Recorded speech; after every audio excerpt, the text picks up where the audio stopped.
30-40% экспорт номер один у нас Соединенные Штаты Америки, Силиконовая долина, Япония, Турция, Азия, Европа. Это потому что у нас дешевая рабочая сила. Компании зарубежные приезжают в поисках именно наших талантов. Вот кыргызский программист стал каким-то вот брендом, да? Откуда у нас берутся эти специалисты и кто их готовит? Первое, что нужно знать, это английский язык. Почему наши местные разработчики этим не занимаются? Или нет запроса со стороны государства на создание каких-то вот подобных услуг? Чтобы быть даже на местном рынке, быть успешным, нам нужно идти на глобальный рынок. Потому что IT – это глобальный рынок.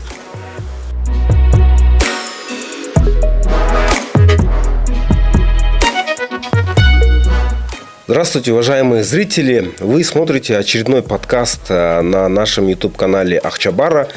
Сегодня у нас в гостях сидит замечательный человек Азиз Абакиров, директор парка высоких технологий. Спасибо, Азиз, что вы согласились прийти к нам в студию. Будет замечательная возможность поговорить о IT-секторе нашей страны, как он развивается, какие вызовы стоят перед вами. Азиз, мы знакомы с вами еще с тех времен, когда вы основали Кыргызскую ассоциацию разработчиков и программистов. Позднее вы создали парк высоких технологий. Можно сказать, что вы стояли у истоков создания IT-движения в Кыргызстане. Но очень удивительно, что вы совсем вы не отказываетесь давать интервью, комментарии, но вы, можно сказать, не публичный человек. Я был удивлен, что у вас ни одного выпуска с вами нет подкаста. Да? У нас, на самом деле, очень много подкастов уходят на Ютубе. Развивается этот сегмент тоже. Но почему вас не приглашают? Или вы сами не пытаетесь как-то транслировать, вещать? Спасибо большое, Касым. Мы действительно давно дружим. Спасибо за приглашение. Мало, может, смотрят наш сектор. Да, и тоже есть в IT занятость, и, может быть, это не приносит такой какой-то хайп или интерес. Но в наших скромных кругах, IT, мы же там работаем сутками. В общем, да, и, может, и не популярны, поэтому. Да, ясно. Но с удовольствием здесь участвуем. Мы сегодня, я думаю, этот гештальт закроем. Сегодня IT-сектор Кыргызстана, мы замечаем, что он является одним из самых быстро и динамично развивающихся секторов экономики. За последние 10 лет у меня есть информация о том, что экспорт IT-услуг из Кыргызстана вырос аж в 45 раз. Как вы думаете, какие факторы повлияли на такой бум этого сектора? Когда мы первое интервью делали, да, с вами,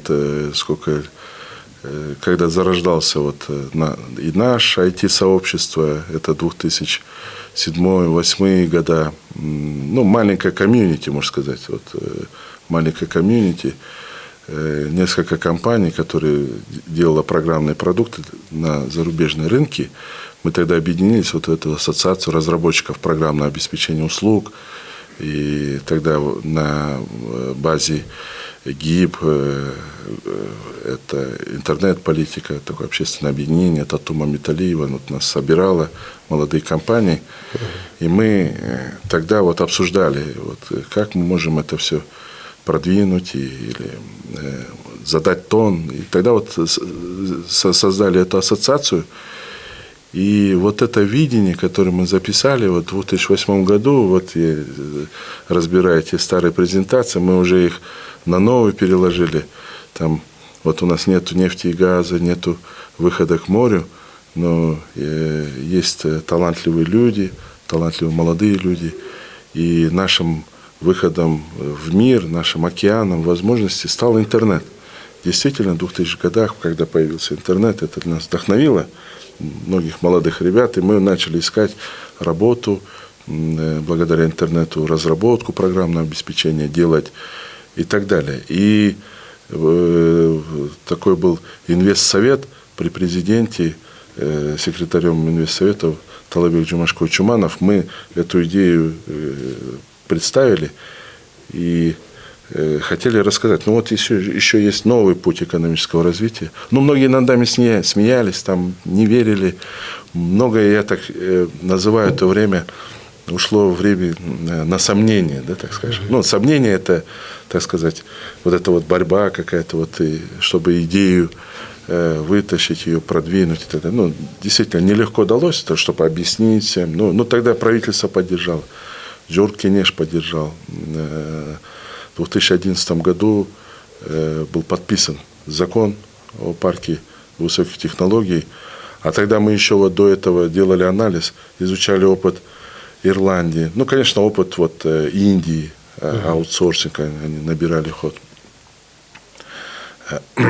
На то время говорили, ну, Индия, там миллиард человек живет, они могут себе позволить, у них там дешевые людские ресурсы. Но мы говорим, ну, у нас не человеческий ресурс, конечно, у нас человеческий капитал, у нас люди талантливые живут. И тогда вот жить в Кыргызстане, работать со всем миром, вот с тех пор вот этот слоган, и сегодня, конечно, он до сих пор с нами и вдохновляет многих молодых ребят. И вот тогда вот предприниматель Эрмек Ниязов говорит, ну там большие страны, а вот белорусский опыт.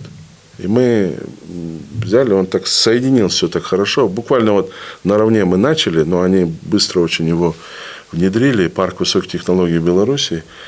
И мы просто, директор парка приехал, нас показал, как этот парк работает, и мы взяли этот опыт.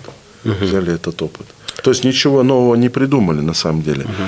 Карпов, вот ассоциация разработчиков, взяли опыт Наском Индии, такая SS, вот это Software and Services, вот оттуда. Как работает взаимодействие ассоциаций, учились у Джайка, Прекс была такая программа, в Осаке учились. Такие маленькие ассоциации могут так влиять, ну, там, условно, там, вот всего по миру, да, вот. И когда говорили, там, вот, там большая Индия только может, там, и так далее, ну, Сингапур небольшая страна, или там Ирландия 4,5 миллиона, или там та же Белоруссия, а какой экспорт? Экспорт потенциал, то есть наравне прям могли с Индией они конкурировать. Или там Эстония меньше Чуйской области. 1,3 миллиона населения, 10 юникорнов дала, на десятки миллиардов долларов экспорт IT-услуг.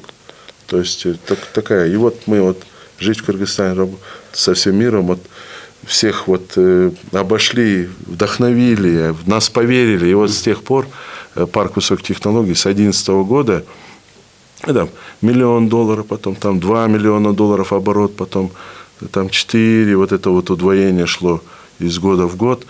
Буквально 2020 год, вот 2020 год, 5 лет назад, 1 миллиард сомов оборота достиг. Да? Затем 2 миллиарда, 4 миллиарда, 7 миллиардов 2023 год и 11,3 миллиарда сомов достигло вот за 2024 год. Мы подвели итоги, 2024 год, 11 миллиардов. И что примечательно, государство поверило, нам дало хорошие налоговые преференции. Да? И несмотря на это, наши резиденты, сейчас достигла эта цифра 500 резидентов компании, 3000 рабочих мест они создали. 3000 рабочих мест. Фрилансеры, крупные компании, маленькие компании, IT на экспорт. И налоговые поступления за все годы где-то около миллиарда сомов были отчислены в виде подоходного налога. То есть, несмотря на то, что преференции у нас 5% подоходные, мы за прошлый год только почти 200 миллионов заплатили наши резиденты подоходного налога. И соцотчисления около 100 миллионов, 300. То есть, несмотря на низкие налоговые преференции и поддержку государства, и вот это очень сильно вдохновляет, конечно. И вот сейчас парк растет. 64 страны экспорт. 30-40% экспорт номер один у нас Соединенные Штаты Америки. Силиконовая долина. Япония, Турция, Азия, Европа. 64 страны. Между Азией и Европа, и наши компании работают. А кто-то вообще покрывает весь мир экспорт. Это, конечно, уникальный случай. Мы гордимся, что у нас вот такие есть таланты. И это при всем, что на создание парка не было потрачено ни одного тына республиканского бюджета. Энтузиазм снизу вверх, идеи, поддержка правительства, мощная поддержка государства. Да, я помню, когда создавался парк высоких технологий, мы с вами разговаривали, вы говорили о том, что у вас даже нет офиса. Да? То есть, вы же помните, вы говорили пример, когда казахи удивляются, они когда слышат про парк высоких технологий, они говорят, а где вы? А вы, шутя, говорили, что у вас нет офиса. И мы, если вы помните, пытались взять офис, снять в Академии наук. Был такой, да, момент. Более того, я расскажу, Касым, вот где мы вот всегда интервью мы же брали же. Да, у нас не было офиса, где-то в кофейнях мы там. Я думаю, кофейни, процветание кофе вообще, смузи, это чисто благодаря айтишникам в Бишкеке. Действительно, и мы приглашали, а где у вас это парк? Что-то громкое название. Вы где сейчас находитесь? Сейчас правительство выделило при поддержке президента выделило хорошее здание и при поддержке Академии наук нам выделили хорошее большое крыло, его отремонтировали делами. И мы сейчас действительно в хороших условиях сидим. И молодые люди могут проводить свои ивенты, не сидеть по кофейням, приходить к нам. Мы у себя хотим кофейню сделать. Буквально недавно заехали после хорошего ремонта. И сейчас мы в очень хороших условиях. Там, у нас 4 этажа, там, ждем компаний, стартапов. У нас очень много программ разных. Вот вы сказали об экспорте. Да? Действительно, львиная доля экспорта приходится на Соединенные Штаты. Приведите пример успешного кейса, когда вы могли предложить свои услуги заграничным клиентам. Есть ли у вас? Я уверен, у вас много историй, но поделитесь интересными. 500 резидентов, и действительно каждый, не успеваем мы эти истории транслировать. Конечно, сейчас большая работа идет, чтобы мы смогли больше талантов здесь выявить, больше талантов привести, дать возможность образования, эти краткосрочные курсы, IT-академии там, и так далее, затем их вдохновить их на работу, и чтобы сейчас компании зарубежные приезжают в поисках именно наших талантов.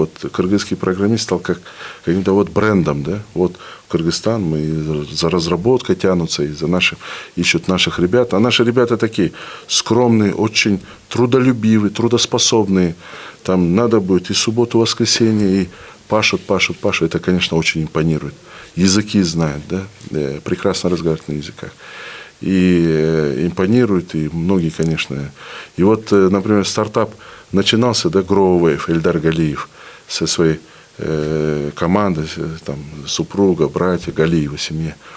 Они по всему миру свой продукт продают. По всему миру. Он связан с электронной коммерцией, Shopify. Даже у них такие крупные клиенты, как Boeing там, и так далее, и так далее. Сейчас американцы просто их там на руках носят, да, их партнеры, клиенты. Это такой шикарный пример. Телек Мамутов, наш первый кыргыз в Гугле, создал свой стартап, был первым из Центральной Азии участником White Combinator, это акселерация в Силиконовой долине. Он приехал, здесь у него штат, просто на весь мир услуги делает. Кайнар Камалов, выпускник MIT. Приехал здесь, несколько стартапов у него, и везде работает. И у него тоже такой на весь мир. Чингиз Джуманазаров, Айзада Мараткызы, они сейчас там, в Силиконовой долине, успешный стартап, оценка несколько миллионов. Но команды здесь свои разместили. Или наш Алмаз Чаначев. Много лет он работал в разных компаниях, крупный ЭПАМ. В Минске работал в ЭПАМ и привез сюда прямо своего президента, знаменитого Аркадия Добкина, сюда, в Бишкек, вот так вот за ручку привез. Говорит, вот здесь у нас во всем ЭПАМе работало где-то около 100 кыргызов, и они, говорят, где-то там в Европе, где-то в Минске работают, давайте здесь откроем, вот у нас есть парк, мы переговоры провели. Вот так вот за ручку тащат. Нурлан Калыбаев там за ручку японскую компанию притащил. Вот такие удивительные истории. Ну, конечно, Дебиленс. Ну, просто мировая звезда. Это мы-то думали как, что вот критическая масса, у нас такие цели были, достичь $1 миллиард оборота и 50 тысяч программистов подготовить, рабочих мест. Вот такая критическая масса вырастет, и мы, наверное, тогда, ну, мы же для других софт делаем. Тогда мы начнем делать стартапы, продуктовая история начнется. Ну и креатив, это уже там, чтобы. А тут раз эти ребята. Сейчас полгорода на них восхищение смотрят. Да. Там их концерт, который они давали в Бишкеке несколько лет назад, мне кажется, был очень знаковым событием, потому что именно на этом концерте многие поняли, насколько они обожаемые в первую очередь в своей стране, популярны, намного популярнее наших эстрадных даже артистов отдельных. Столько людей пришло. И еще больше как бы примечательно, что их же смотрят по всему миру. Да. Да? Мы с выставками ездим и как бы вешаем плакат с их участниками, Чики, Чахча, Бум-Бум, Ляля, и весь мир, мы их знаем, а это где это? С Кыргызстана. Это такая гордость. Вот. А вы что это? Вот много лет назад Курман Джолдошев, у нас такой предприниматель, который в Ютубе первые шаги делал, он вот всем рассказывал эту историю, завлекал, вдохновлял многих. И вот действительно YouTube история вот это у нас появилась, и вот это Дебиленс. Сейчас вот полгорода у нас вот занимаются Дебиленсом, например. Да. Более того, остальные полгорода, вот у нас вот диспатч сервисы есть, сейчас вот тоже такой большой рост, колл-центра, а это уже такие, они вот тоже неплохо зарабатывают, эти ребята на уровне программ, с прекрасным английским языком. Они работают на американский рынок. И вот это, я вот послу господину Лесли Вигари говорю, что я как-то проезжал, говорю, у меня друзья на траках ездят, я вот попросил их, покажите, вот как это. И мы проезжали, и там один такой вот, такой сильный нашпаль, видно вот колпак, вот такой прям. И у всех вот, у них у траков такие названия, там, Fly America, Move America, это вот очень соль земли, это уважаемые люди, тракисты, их всех уважают, вот, это кровь американской экономики, они вот их прям на пьедестал, и наши ребята там ездят, выходят, Солом, как дела, хандай, вы, вот так, как земляки мы очень хорошо встретились, я смотрю, там, Move America, там, Forward, там, прям, я говорю, сейчас Баки говорит, я, раз он там что-то чинит, там, это, я говорю, а что такое? Он говорит, да вот сейчас вот диспатч у меня ребята, говорит, с Бишкека, там где-то США, ребята дают мне задание, уже следующий этот груз и отправляют меня. Я говорю, слушай, Fly America, он говорит, Move America Forward, говорит. А его мувят те, которые вот мувят, здесь сидят в Бишкеке или в Аше, которые мувят Америку Forward, говорит. Мы уже не только но и делаем вклад в американский бизнес, говорю послу. Да. Здесь Бишкек. Это очень мы, круто. Конечно, смеемся. Это, конечно, радует. Азиз, безусловно, понятно, что такой бум IT-сектора не был бы возможен без специалистов. Мне вот очень интересно узнать, откуда у нас берутся эти специалисты и кто их готовит. Действительно, у нас вот вузы сейчас очень подтянулись. Очень подтянулись вузы, очень хорошо готовят. Ну, там, конечно, вот количества вот не хватает, да, ну, там идет процесс, конечно. Но вот короткие курсы, да, вот сейчас вот очень много сейчас появилось курсов. они очень помогают экономике. Ну, конечно, там разные от количества к качеству, конечно. Ну, вот ГИКС, вот есть хорошие курсы, которые вот мы в 2016 году первые вот эти IT-академии начали создавать, они там короткие, за короткое время вот, и так далее. Они сейчас вот эту широкую основу получили, прям на каждом шагу сейчас вот это курсы. Но более того, мы рекомендуем помимо программирования еще английский язык. Английский язык даже на первом месте стоит. Вот общение с клиентом, общение. Сейчас вот вообще софт-скиллы очень важную роль играют и в нашей тоже профессии. Первое, что нужно знать, это английский язык. И многие компании вот наши утверждают, что вот именно с английским языком. Вот MedDevs у нас Олег Пузанов, они там на весь мир работают. Они говорят, вот тут же английский язык. Там Артем Беляев с Андреем Гуриновым, Kanda Software тоже на американский рынок очень хорошо работают. А сейчас японские компании говорят, с японским языком дайте. Корейская компания пришла, 20 человек наняли обслуживать одну большую торговую сеть, Купонг называется, или Купанг, 20 человек с корейским языком. Вот у нас есть программисты, которые на корейском говорят языком, и работают. Есть кыргызско-корейский колледж, есть кыргызско-германский колледж. В принципе, университет Центральной Азии, шикарнейшая программа в Нарыне. Вот просто вот мировая программа. Политех сейчас очень сильно. АУЦА, Манас университет, ресерч-базу имеет. Да? То есть, вот такую базу вот, дают. И олимпиадники, конечно, это САПАТ.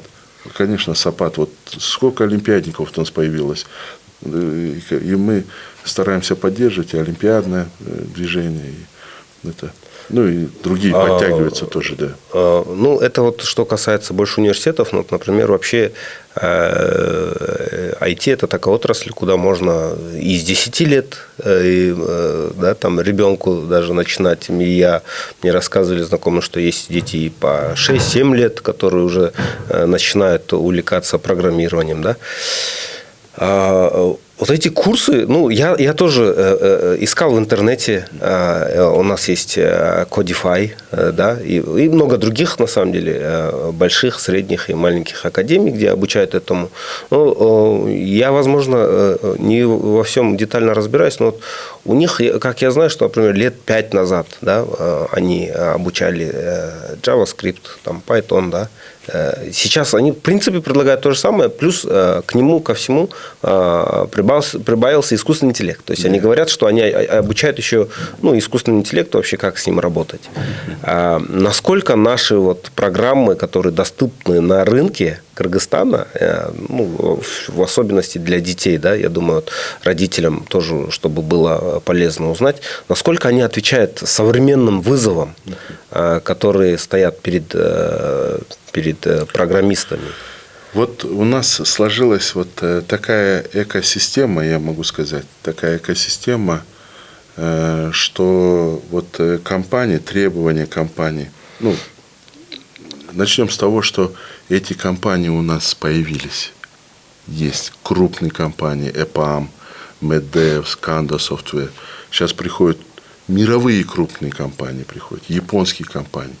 У них есть определенные требования. Вот откуда мы знаем вот английский язык вот, и так далее, и так далее. И у них определенные требования. Вот это требование, оно в университеты и потихонечку и курсы, и вот это все распространяется. Эта информация, она идет вот как по жилам. И вот экосистема у нас так работает. Почему сразу вот AI добавилось? Да? Время поменялось. И мы это такое технологическое изменение, мы его переживали раньше. То есть в 2000-х годах нам тоже говорили о том, что там Web 2.0 наступит, интернет станет как платформа там, и так далее, и так далее. Но тогда нас мало было. Да? И сейчас тоже AI эпоха пришла, там, Web 3, блокчейн, и крипта, и так далее, и так далее. Но мы сейчас уже готовы. У нас есть немножко хоть потенциал есть. И вот то, что стекается туда, это, конечно, веяние времени, во-первых. Во-вторых, у нас есть необходимость, острая потребность, потому что эти компании, они работают на мировых рынках, очень четко чувствуют и дают нам эти задачи, особенно в поисках сотрудников и так далее. Вот. И, конечно, это все растекается. И очень важно, и сегодня наши и университеты, и вот краткосрочные курсы, и так далее, они вот ногу со временем. Иногда даже опережают. Конечно, не хотелось бы хвастаться, но вот тот уровень, вот мы смотрим, вот хакатоны, вот стартап, сейчас у нас тоже энтузиасты есть, которые продвигают, да, Accelerate Prosperity, там много вот Codify, много энтузиастов в этом направлении. Видим, что уровень год за годом, уровень стартапов, который может предложить глобальному рынку, растет. И наша задача парка высоких технологий, мы, конечно, поддерживаем все эти направления, особенно сообщество. У нас вот все принято вот так вот снизу вверх. В этом сообщество стартапов, сообщество там AWS, там, сообщество там, Python, сообщество и мы, QA, бизнес-аналитиков, Agile сообщество. Вот эти сообщества у нас очень сильные. И они вот эту информацию, конечно, в рынок продвигают. А самое главное, мы должны вот добраться до того таланта, который у нас там, в селе или где-то в каком-то городе, вот, чтобы он эту информацию получил и пришел в нашу профессию. И сделал вклад в мировую экономику, мировой технологический мир и так далее. Как я уже сказал, вообще информационные технологии, они меняются очень быстро, особенно с внедрением искусственного интеллекта. Вообще, как меняется ландшафт IT-индустрии с появлением и популяризацией искусственного интеллекта? Вот в 2000-х годах, когда мы вот начинали наши первые шаги в IT, вот появился Skype. Интернет вообще у нас появился. Там Dial-Up был, потом и DSL, и все это прекрасно помнят, особенно наши первые вот, айтишники, которые начинали бизнес, да, там, Олег Пузанов, Артем Беляев, Алмаз Чаначев, вот эти первопроходцы. И тогда вот появился Skype, и мы могли просто поговорить с нашим клиентом где-то за рубежом. Это такой был буст, да, вот просто вот мы смогли не писать почту, там пока поговорить, сделать колл, и это все настолько продвинулось у нас. И тогда вот мы делали сайты, определенные какие-то наработки, и нам тогда говорили, что Web 2.0 перейдет, вот сейчас Web 1, Web 2.0, и тогда мир изменится, и умрут некоторые старые профессии. Там, веб уже не нужен будет, и так далее, и так далее. Ну, умерли, пришло действительно, интернет стал платформой, социальные сети появились, шеринг экономии, там действительно там много сайтов, там появились шаблоны, да, много бесплатных и так далее. Но да, возможно, некоторые профессии изменились, но появилась еще куча новых профессий. iOS, Android, мобильные разработки и так далее, и так далее, и так далее. То есть куча других. И вот сейчас мы ожидаем вот к этой технологии. И наши уже ребята, вот, наши мастера, которые вот в этом направлении долго работают, они уже понимают, что это, с одной стороны, уходит то время старое, уйдет. И нам надо быть готовым к новому времени, которое даст нам еще больше возможностей. И в этом направлении, конечно, мы сейчас усиленно работаем. Была открыта AI-академия, тоже энтузиасты, AI-сообщество. Говорят, мы хотим вот такую AI-академию, чтобы обучать, помогать и в этом направлении идти. Приехали ребята, там, у них такое сообщество, там 1500 человек, они объединяют с разных стран, да, там, ну, наши соотечественники с разных странах, и они вот эту копилку, свой интеллект, свой потенциал вкладывают, и вот так появился Акалай, колонка вот, на их базе, да, другие какие-то разработки. То есть в этом направлении, конечно, и наши компании тоже подтягиваются в этом направлении.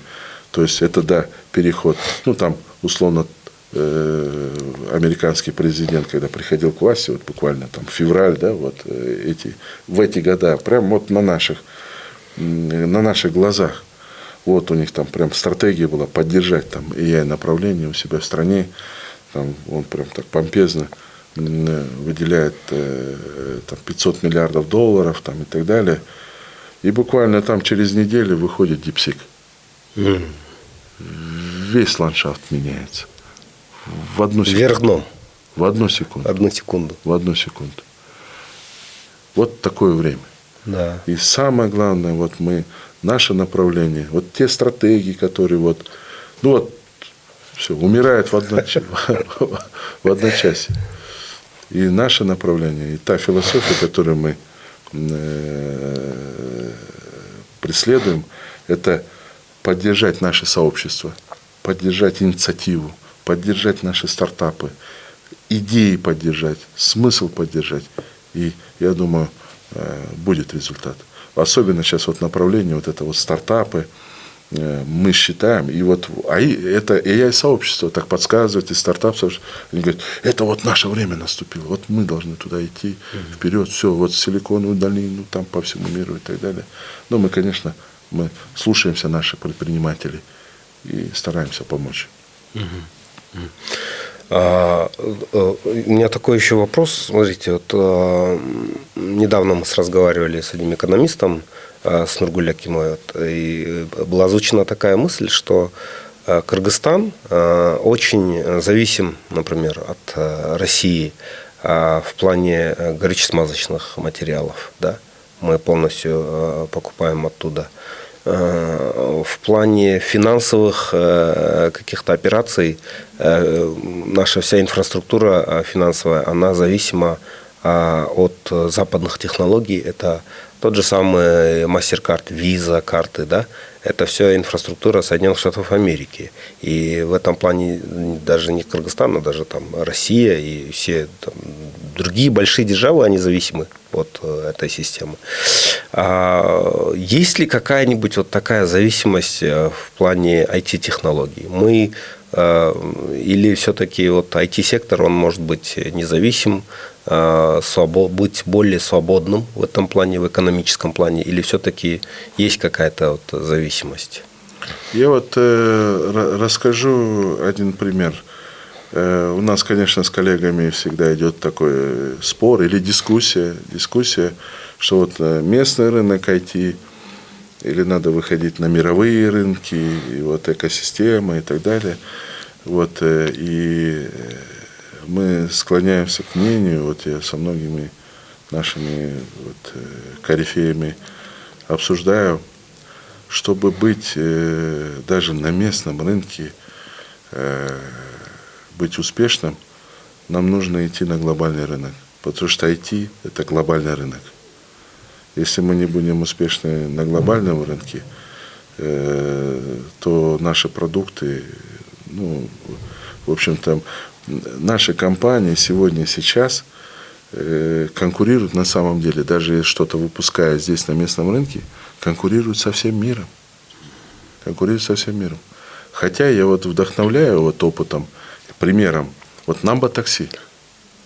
Намба-такси здесь появилось, вот энтузиасты, ребята, создали, там же СМС-такси было, вот, да. Это такое, это было, ну, если не раньше Юбера, а я думаю, что примерно раньше они появились Юбера здесь, в Бишкеке, это однозначно раньше, и то, что даже в Японии, там даже в Арабских Эмиратах мы прилетали в Дубай, в Японии, и мы уже пользовались Намба-такси, у них этого не было.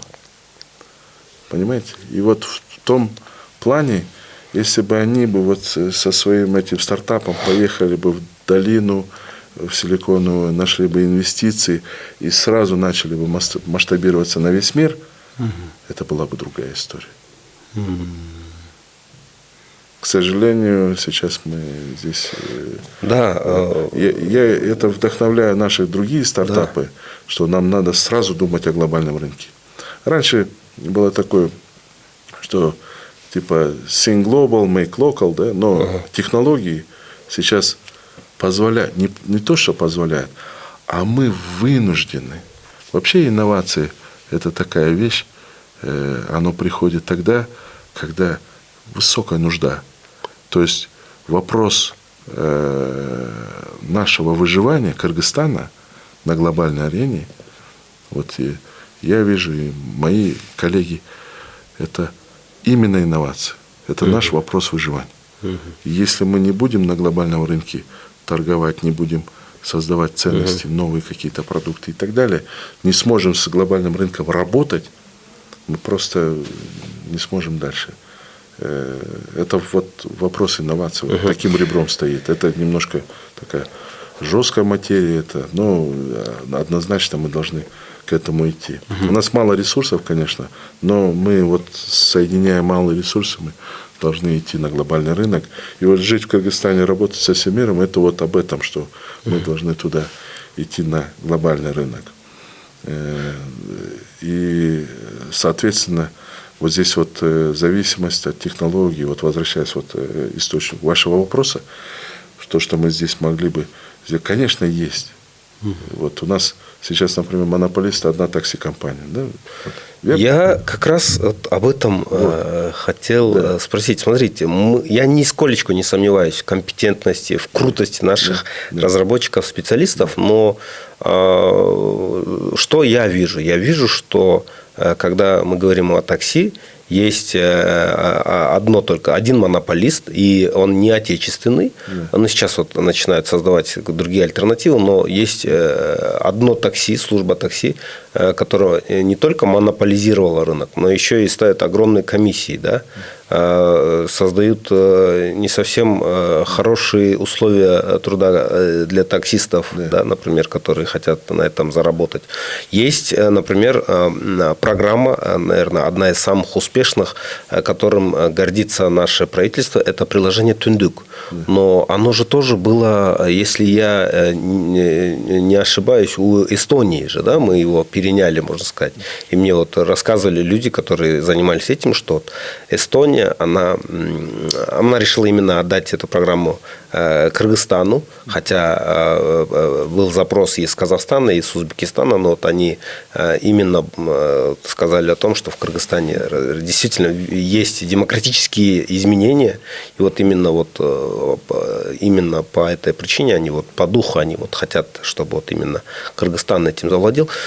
Почему у нас нет, почему наши местные разработчики этим не занимаются? Или нет запроса со стороны государства на создание каких-то вот подобных услуг? Очень хороший вот вопрос для потрясающей дискуссии. Вот Түндүк – это другая история, к нему сейчас мы возвратимся. Да, она чуть другая. А вот именно вот такси, я не зря вот Намба такси сейчас вспоминаю. Да. Это вот ответ на вопрос многих моих вот дискуссий с моими коллегами. Мы очень дискутируем много, там вот локальный рынок или глобальный. Даже чтобы быть успешным на локальном рынке, мы должны быть глобальными. Мы конкурируем даже здесь, на локальном рынке, с глобальными игроками. Да. Facebook, Instagram. Это вот такси, это нам видно. А Facebook, а Instagram, а что там, TikTok. Вот большие гиганты. Да? А когда-то у нас маркетплейсы, Лалафо и так далее. То есть, что бы мы сделали, поэтому нашу всю энергию, и я вот своих коллег призываю. Вот у нас был потрясающий пример, Намба. Он был первее Юбера. Ну вот это коннект с Силиконовой долиной, с мировыми рынками, если произошел бы, это была бы другая история. У нас бы уже тогда Юникорн был бы в 2005-2006 годах, 2007 годах. Вот прямо на наших глазах это все. Когда Стив Джобс вышел с айфоном, вот это вот Web 2.0 пришло, социальные сети, Airbnb. А в те годы у нас просто мало было ресурсов и поддержки. И, конечно, таких программ не было. Сейчас мы парк высоких технологий через свои программы Dive into Silicon Valley, там Unicorn from KG, вот такие программы поддержки стартапов. Уже 100 отправили стартапов в долину только. В долину. Сейчас мы новые программы запускаем. Ну вот ответ на этот вопрос. Чтобы даже быть здесь, мы должны быть глобальными. Вот. Насчет Тундюка, здесь это трансфер технологий. На самом деле, эстонский опыт, вот как мы вот там Карпо переняли у индусов, там учились в Японии, там комьюнити-бейс там у Англии, там Ирландии, там ПВТ у белорусов. Ну, не стесняемся. Мы у кого-то берем хорошие практики, их применяем. Вот здесь вот этот эстонский опыт, вот этот трансфер технологий, это там открытые кода были.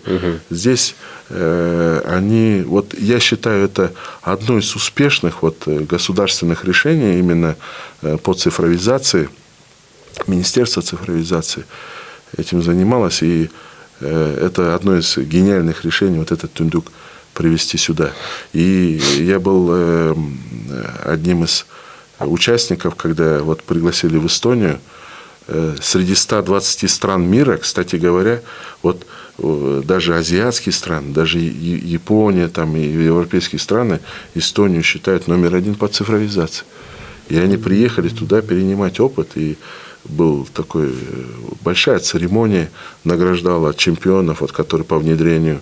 То есть Тундюк применяет не только Кыргызстан, а там практически там 100 стран мира применяли. Они дали открытый код. Они говорят, вот у нас опыт, пожалуйста, открытый код, и вы можете доработать. И он успешно работает. И тогда Кыргызстан взял первое место по внедрению. Нурия Кутнаева, там Азамат Буржуев, они получали приз, и мы вот как делегация из Кыргызстана прям так радовались, там весь мир подходил. Это был успешный опыт, и одно из простых примеров. 20 лет назад как мы получали паспорт? Адресная книга, справки. 15 справок надо было собрать. Это все по городу ездишь. Потом, если ты там с Аила едешь к себе, Аил, справка, Айлюк, ты вот это все собираешь, потом идешь. Сейчас секунда. Ну, хочешь быстро, хочешь там в течение 2-3 дней. Или когда землетрясение было, мы выбегаем. Там, забыли паспорта все. Ну, хорошо, Тундюк приложение. Удостоверение здесь. Там ГАИ останавливает, пожалуйста, вот права. Вот. То есть, в ногу со временем. Я считаю, что это трансфер технологий здесь. Ну, да, здесь. И, кстати говоря, остальную начинку это вот делали инженера из ГОСов, да, то есть это собственными силами они сделали. Я думаю, это очень хорошо. И дальше вот у них идет работа, сейчас инфоком там очень большую работу проделывает. А вот те вопросы, это вот надо быть глобальным. И настанет время, Касым, я уверяю, настанет время, когда наши продукты на глобальном рынке завоюют свое место, и потом сюда потихонечку спустится и будут иметь. Да, я тоже на это надеюсь. Я спрашивал о том, есть ли запрос со стороны государственных органов, структур, обращаются ли они к вам за помощью в решении определенных проблем, в внедрении IT-технологий в министерство, в какие-то учреждения. Да, у нас этот диалог налажен, абсолютно вот все там органы, у них есть практически либо какие-то отделы цифровизации, либо и международные доноры помогают. И сейчас видна тенденция, что и внутри госпредприятия, например, прекрасно работает, например, Салык. Там, да, вот сейчас госналоговая инспекция, там вот у них есть предприятие Салык. Постоянно вот что-то новое и так далее, автоматизирует систему. Там, прокуратура, там, прекрасная там, система ERPP там, и так далее, и так далее. УКУК, да, госпредприятие, Тундюк. И, конечно, идет взаимообмен, они обращаются за сотрудниками, условно, за потенциалом, за профессионалами. Мы стараемся как-то помочь. И если есть такие возможности, какие-то решения предложить и так далее. Я считаю, что сейчас, вот, например, вот сегодня, на сегодняшний уровень этих решений, и потенциал на самом деле очень высокий. Иногда с госпредприятий приходят участвовать у нас в конкурсах стартапов. Там какие идеи вообще, это просто шикарно. То есть это тоже такой источник по подготовке профессионалов. На самом деле, вот те ребята, которые в госпредприятиях работают, IT, они очень такие потом очень талантливые, высоконагруженные, талантливые, трудоспособные. Ну, я думаю, что там идет определенный успех. Да. И зарабатывают как вот на госпредприятиях? Ну, да, к сожалению, да, вот госпредприятия чуть меньше, чем на рынке, но госпредприятия тоже стараются поощрять, и с днем на день потихонечку, я думаю, улучшается такая ситуация. Да. Я немножко вернусь назад. Вы говорили об экспорте услуг, мы вот говорили, да? А почему Соединенные Штаты, да и не только Соединенные Штаты, вообще страны, которым мы оказываем услуги, они интересуются нами, Кыргызстаном, это потому что у нас дешевая рабочая сила, как, например, в Индии же, вот, например, колл-центры, да, это же даже превратилось в какой-то мем, что вот с Америки человек звонит и попадает, берет трубку какой-то индус. Вот с чем это? Ну, это, наверное, только вот с первое время, конечно, вот на заре нашего становления, да, мы вот дешевая рабочая сила и так далее, но сейчас вот наши компании ориентируют своих клиентов и предоставляя свои услуги вот не как дешевая рабочая, а вот как человеческий капитал, который они не могут у себя на рынке найти. Допустим, японцы раньше искали, да, там, чтобы немножко снизить рабочую силу и так далее, там какие-то косты и так далее. Сейчас вопрос иначе. У них вот старение населения в Японии, и сейчас вопрос стоит таким образом, что там условно там 8-10 вакансий, и просто нету людей. Допустим, там мобильные разработчики или там и так далее не могут найти даже на ту зарплату, которую в Японии они платят. То есть мир очень изменился. Теперь они готовы платить вот эту мировую зарплату. И мировую зарплату некоторые наши компании, ребята здесь, в Кыргызстане, они получают. Так вот эти компании, которые у нас вот здесь работают, им надо дать дань уважения. То есть нельзя сказать, что их стоимость услуг намного ниже, чем, например, в США или в Японии, нет, да? Да. То есть они уже свой сервис предлагают на уровне мировых стандартов. И их выбирают. Вот сейчас, видите, клиенты, чтобы сделать что-то дешевле, вот мы на базар идем, вот дешевле это всегда некачественно. Так? Да. Хотим чтобы цена-качество. Вот на этом, конечно, наши компании. И они здесь тоже конкурируют с мировым рынком. Да. Тоже здесь конкурируют с мировым рынком. И надо дать дань уважения нашим компаниям, которые здесь работают, что они здесь создают рабочие места, долгое время здесь работают. MedDevs, там, TimelySoft, там, GrowWave и другие наши компании, они здесь просто научились просто конкурировать. Создают такие классные условия для работников и так далее. И вот и у самих сотрудников гордость. Это, конечно, большая задача.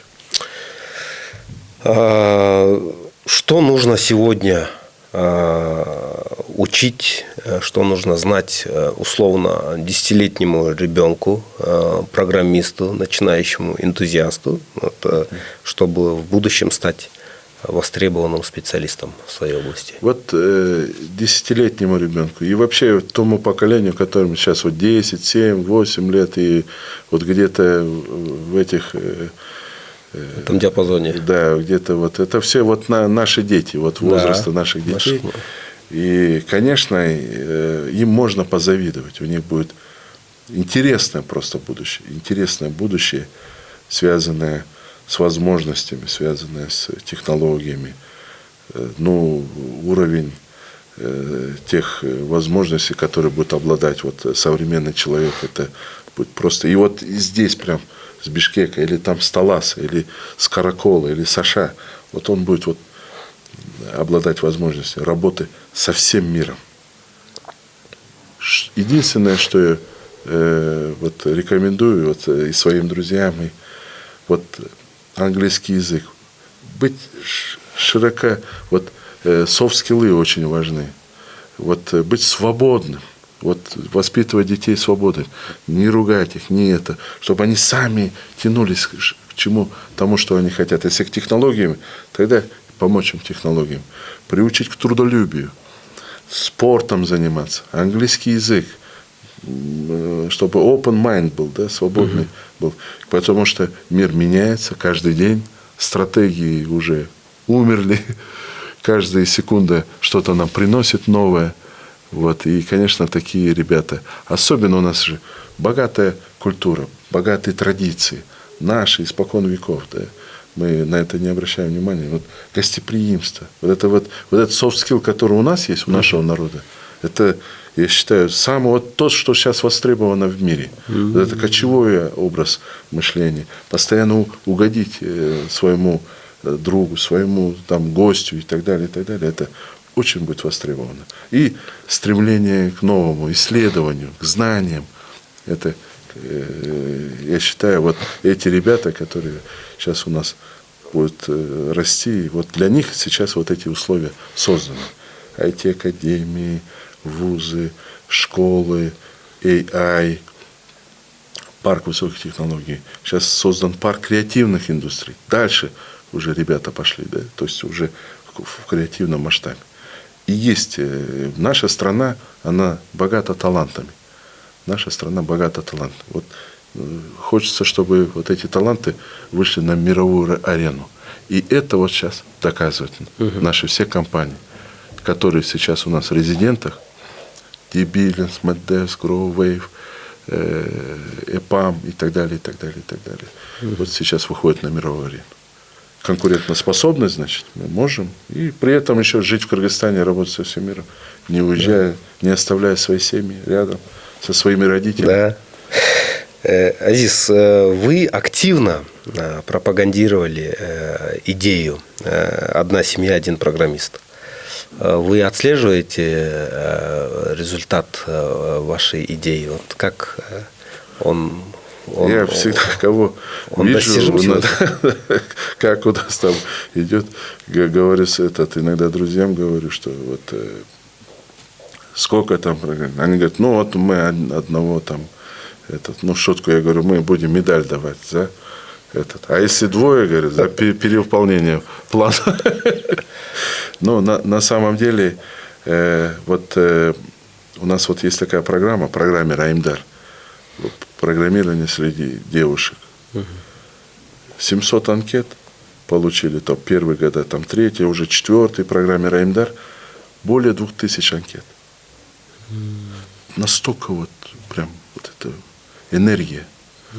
Вот настолько. И видно, что девушек стало больше в нашей IT-отрасли. Раньше только вот ребята работают. Видно. И те компании, которые вот сейчас приходят, там EPAM 200 рабочих мест открыл. 200. Мировые зарплаты, хорошие зарплаты и так далее. Наши ребята работают. Радует. Сейчас еще одна компания большая заходит. Тоже рабочие места. 200-300 рабочих. 20 рабочих мест с корейским языком.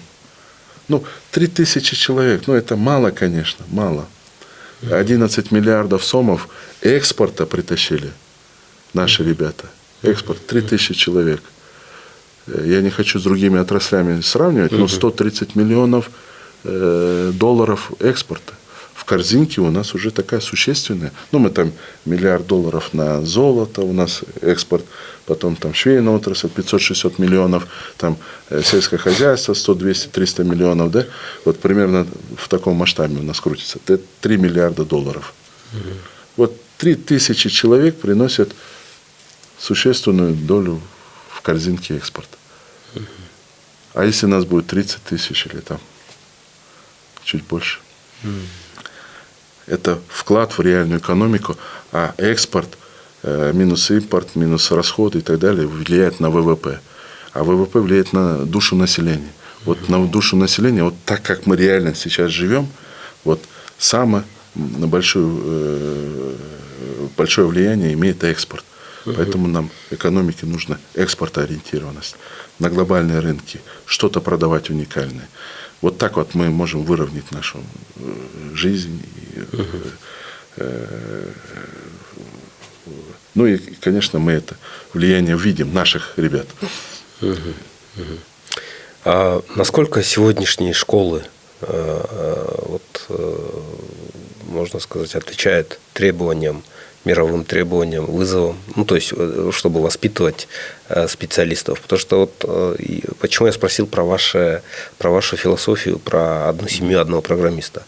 К сожалению, сегодня исключительно частные школы обучают каким-то базовым навыкам программирования, но когда мы говорим особенно о сельских школах, о школах, которые находятся в регионах, скажем, там, не в Бишкеке и не в Аше, да, а там они же до сих пор обучаются там, на старых компьютерах. Просто какие-то даже навыки, которые дети и без того уже, в принципе, знают. Они уже на телефоне играют в Майнкрафт, даже, не знаю, готовы создавать какие-то приложения, а их в школе обучают, так, как это было лет 10 назад, лет 20 назад. Как это, что бы вы сделали, если бы, скажем так, такой вопрос задам, что бы вы сделали, если бы у вас была неограниченная власть, что бы вы изменили Я сейчас вижу шаги в образовании, политики государства, в образовании, и это новый компьютер, и там такой подход, да, не ученикам, а учителям, то есть апгрейд учителей, да. И там линейку купили образовательных материалов у Кембриджа в Англии, сейчас в Сингапуре, да, то есть номер 1 учеба. Вот этот переход на 12 лет, да, многие, возможно, не понимают, но на самом деле там не сверху плюс 2, а снизу там раннее развитие. Раннее развитие. И, конечно, там повышение зарплат у нас в селе. Учителя обретают такую основу. Да, вижу огромную, прям мощную работу 24/7. Идет потихонечку эта вся махина. И, конечно, те образовательные возможности, которые там мировые, да, и те примеры, которые у нас есть, и потихонечку внедряются, потихонечку. Это, конечно, зависит от каждого учителя, от каждого. Но я сам получаю много отзывов от учителей. У нас, например, ассоциация информатиков есть, мы с ними координируем работу. И учителя информатики. И учителя информатики с ноуката, условно, выигрывает конкурс, Агай у нас есть такой, немолодой, такой Аксакал у нас Агай, или в Джалабадской области, там, энтузиасты, и постоянно пишут, звонят, и мы отслеживаем их учеников, и ученики добиваются просто колоссальных результатов. Недавно мы открывали IT-академию в Лейлеке городе, благодаря депутату Миргулю Мурзаковне, да, мы открывали, и просто я им сделал презентацию, статистику. Замир Акимбаев там из Лейлека, еще там ребята, с десяток, те в Майкрософтах, в Гуглах работают, ребята, как так получилось, какие-то, и это не только частные, простые школы, бывает же такое озарение, да, где-то раз происходит, и там в Караколе иногда. И это удивляет. Это, конечно, энтузиазм. Сейчас большая работа Минобразованием ведется в этом направлении. Потихоньку, понятно, там большая махина. Но мы когда проводим такие конкурсы, или там IT-академии, или там и так далее, мы видим, что на самом деле каждый ребенок талантлив. Каждый ребенок может и в технологическую часть пойти, и в гуманитарную. И вообще это, нам как-то говорили, гуманитарный это все миф оказалось. Он может быть как умным и в математике, так и в литературе, так и везде. Просто оказывается, надо было вдохновлять. Эти учителя, энтузиасты, которые их вдохновляют, потом они их ведут до олимпиад, и они получают хороший результат. Это, конечно, большая заслуга учителей, да, большая заслуга. Спасибо, Айзбеке, за интереснейшую дискуссию. Вы действительно не только вот объединяете вот это IT-сообщество, но, что еще важнее, вы действительно один из тех людей, которые вдохновляют других, даже таких, как я, которые далеки от этого, вот, думать об этом, задумываться, обсуждать, наблюдать и радоваться успехам. Я желаю вам, чтобы наши айтишники, специалисты, они действительно выходили на глобальный уровень и всегда были в топе. Да? Мы еще не начали, Касым. Даже не начали еще, да? Мы еще не начинали еще. Башталышын да. Это очень все только обнадеживает. начинается. Да. Спасибо. Мы желаем вам успехов, и мы всегда будем с удовольствием следить, наблюдать и всегда поддерживать. Рахмат. Уважаемые зрители нашего YouTube-канала Ахчабар, сегодня у нас в студии был директор парка высоких технологий Азиз Абакиров. Ставьте лайки, пишите в комментариях свое мнение о нашей дискуссии. Берегите себя и свои деньги и подписывайтесь на наши странички в соцсетях. До новых встреч!